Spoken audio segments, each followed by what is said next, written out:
It's cold, it's gray, and Duke has 2 wins. Feels more like November than September, but in a world where Duke is a 7-point favorite in an ACC game, we don't know what to expect anymore.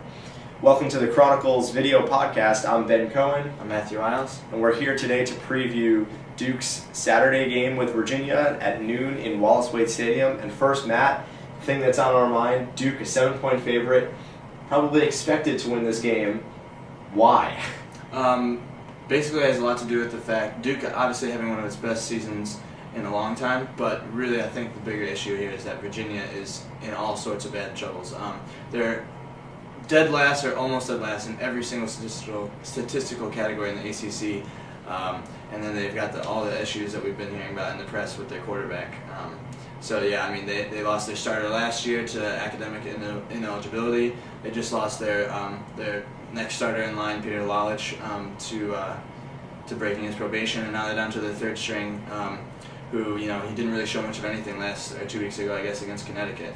So they're in some tough straits right now. Basically, you're saying politely that they stink this year. Yeah, basically. They're nothing like the team that pulled 9 wins out of their hat last year. Then again, they have had some tough opponents. They lost to USC in the first week, which anyone is going to lose to USC in the first week. Right. But they lost to UConn 45-10. Mm-hmm. UConn is a nice Big East team, but nowhere near the top of the conference. And Virginia was never even in that game. Right. So I agree. I think that the reason that this, for the point differential, is because Virginia is really not good. But then again, while Virginia's had quarterback troubles, Duke's quarterback, Thaddeus Lewis, has had his best season so far. Right. One of 3 ACC quarterbacks, along with Wake Forest's Riley Skinner and Clemson's Cohen Harper, to play pretty much every snap and be the consistent starter. And he's found, once again, his favorite top target, Eron Riley. Right.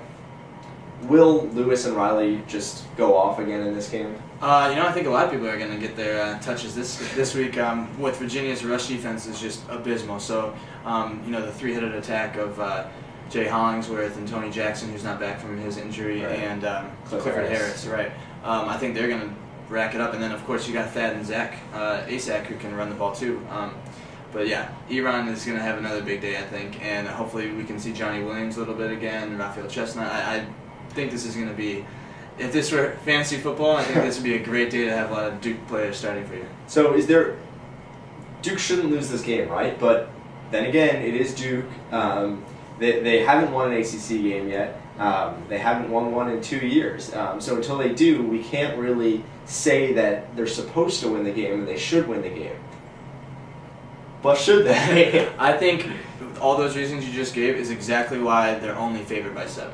I think if they're 3-0 with the win that they should have had over Northwestern, and maybe if they haven't been so awful the last few years and they kind of had some credibility, maybe like a Vanderbilt almost, where they were known as kind of giant killers or whatever, then this could be a 14-point line. So I don't think it's even going to be under 10 points personally this week. So prediction?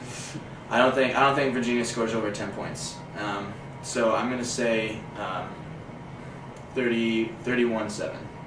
Yeah, I agree. I think Duke's going to get over that 30-point mark for the third time in 4 games. Mm-hmm. I think UVA will score a little bit because I'm still not convinced of Duke's defense, and it's probably still an ACC offense, even if it's not very good. That's true. I'll say 31-17. I think it's going to be a nice Duke win, and maybe the last really winnable game of the season. I think the rest of the year they're going to have to put in really good performances to beat teams.